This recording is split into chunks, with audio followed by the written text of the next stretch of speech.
Welcome back everybody to an awesome new video. Just this week, the unthinkable happened. A brand new, fresh housing update just dropped in.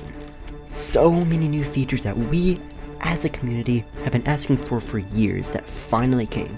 Now this is one of a hefty list. So without further ado, let's just dive straight in. First, we should go over one of the update's headlining features. Teams. The way teams work is you create a team in this newly created systems menu, and in it right next to inventory layouts, you can customize and change the name, the color, the tag, and even friendly fire to your liking, which friendly fire is basically same team killing, which is off by default.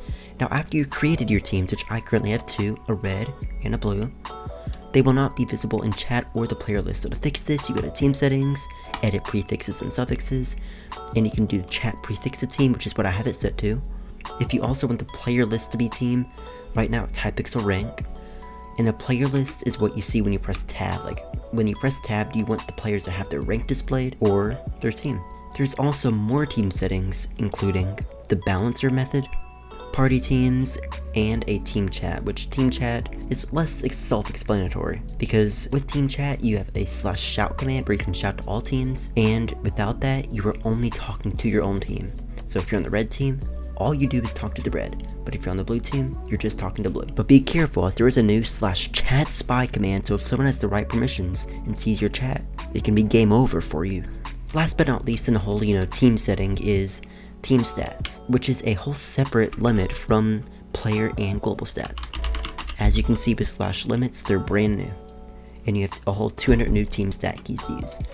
Now the way they work, as you can see it in my hologram I set up, you have a %stat.team to indicate it's a team stat, and then a /, and unlike other stats, you put whatever stat name you want first, like normal, then press space and the team name.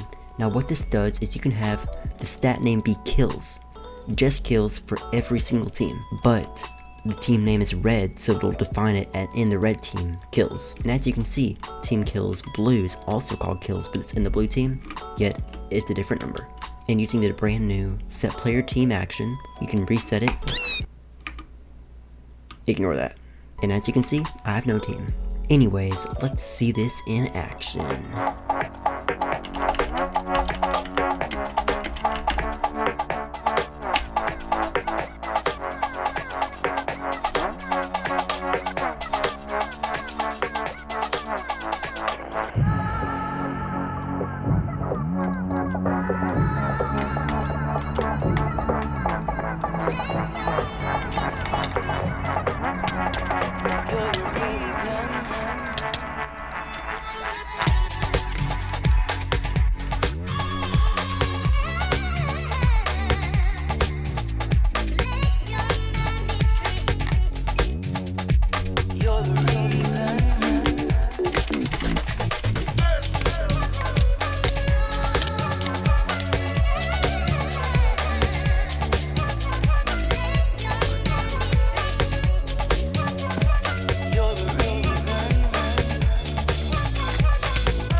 Now that was awesome.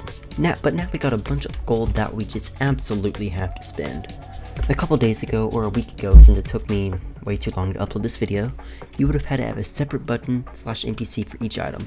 That all changes with this update. Introducing GUIs. With these bad boys, you can set a menu to your desired height from 1 row all the way up to the maximum of 6 rows, and customize each slot with its own item in action. With this menu, I have swords, bows, arrows, and gables for purchase.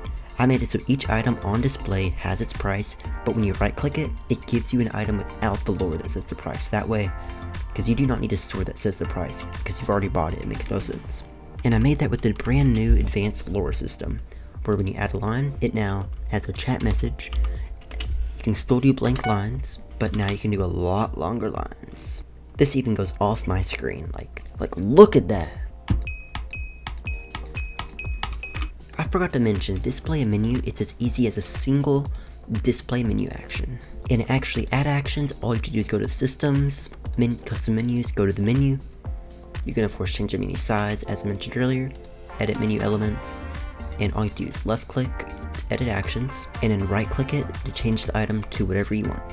If you were trying to mass edit it, actually halfway into this video they changed the way they worked, where you can actually right click and it's a freeform editor, as you can very well see. They don't allow you to edit actions in the freeform editor, but it makes it easier to add items in the first place. Now, how could I mention any sort of action without showing you all the nitty gritty?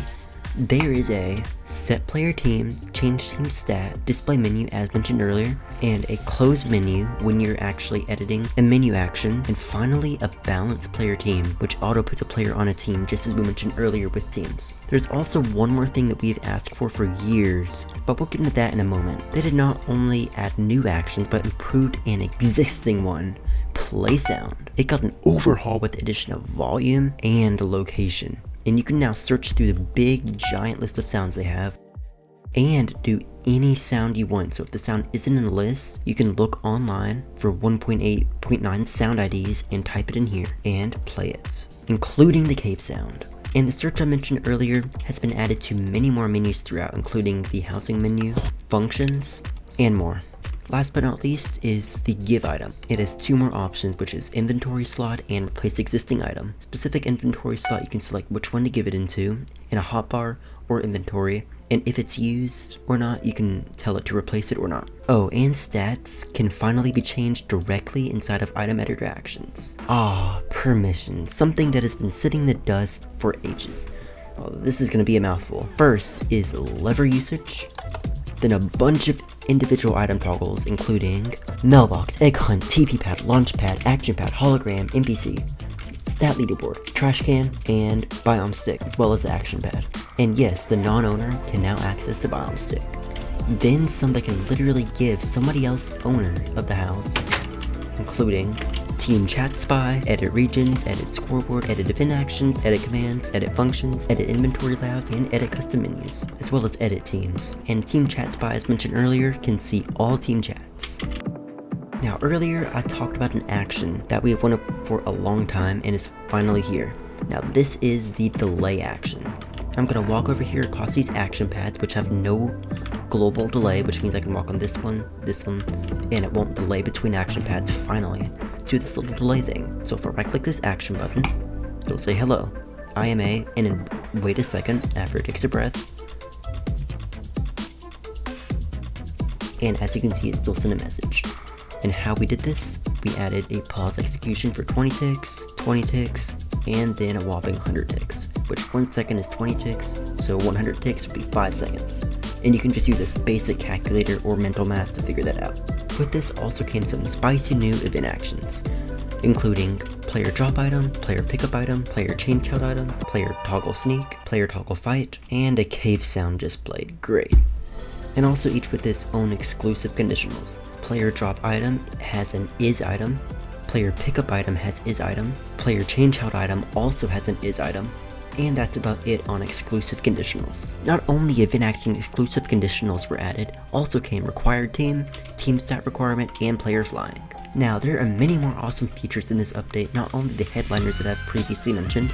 Doing parkour multiple times only shows the best time, and stat leaderboard has an option for always keeping player on. Obviously, parkour leaderboards already do that, as you can see. Alex Warrior is not in the house, yet he's still on the leaderboard. And finally, instant updates. So if I complete the parkour, it updates near instantly.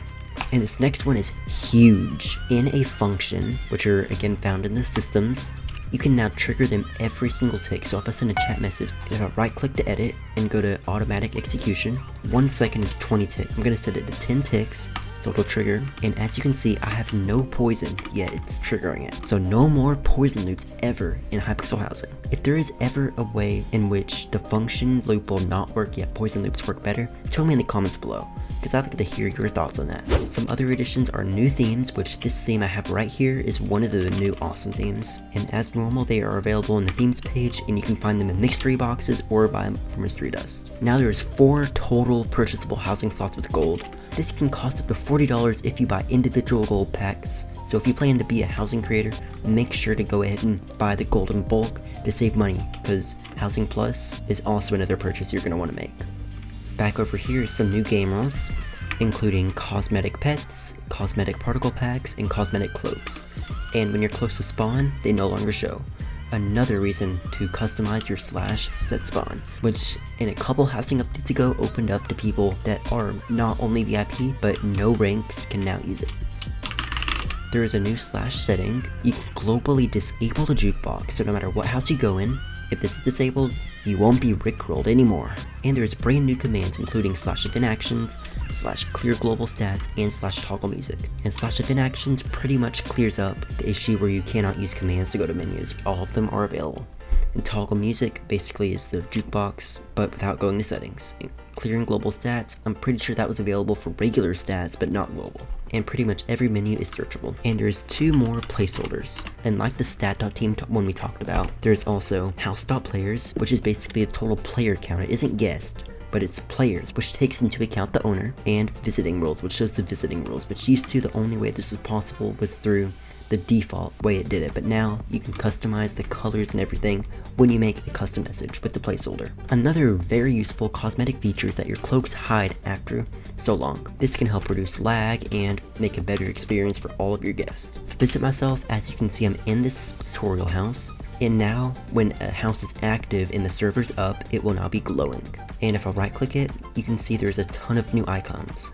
It's multiple pages. They added like a minecart, they added a ton of wool and the iron axe and pickaxe, a couple tables, and yeah, more wool, and you can again search this menu. And when a house annoyingly re-instances, it no longer triggers the player join and quit event actions. And I don't know how I could have not said this earlier, there's loads more NPC skins. There is now 33 NPC skins throughout the whole entire list. Luckily they are searchable now, so there is now 2 new skull packs, the monitor and diamond font pack, which on the official release notes they did not mention which 2 packs were new, but I know for a fact that these 2 are new because they've never been there before. There is brand new animals in the animal skull pack, which the animals pack is used for many things, including Alex Warrior's awesome new pet simulator too, which you should definitely check out. Housing simulator. You remember that house? I bet you do, because that was in my last video. And if you haven't watched that, go ahead and watch that. And there is a couple surprise guests in there, and a lot of themes when replacing on a 101 by 101 by 101. That's amount, but they got fixed. The next one is a change that I was not expecting at all when I read the release notes. It was hidden right at the bottom, and this is a change that nobody else has even mentioned anywhere. So when you have a chest, used to, you just opened it, and when it was unlocked, you could do slash edit or go in an anvil and name it, and if we're unlocked, it'd do it. But used to, when you set it to replicate, it would delete it, and now it doesn't. And not only that, you can also set it to colors, as you can see, and when set to replicate, it will show the colors at the top, which is really cool. Okay, now that was a lot of content. From small things like chests to headlining features like GUI and themes, this should be a lot for all of us housing creators to toy around with. So thanks for watching, and as always, be sure to subscribe and like the video, and see you in the next one. Peace.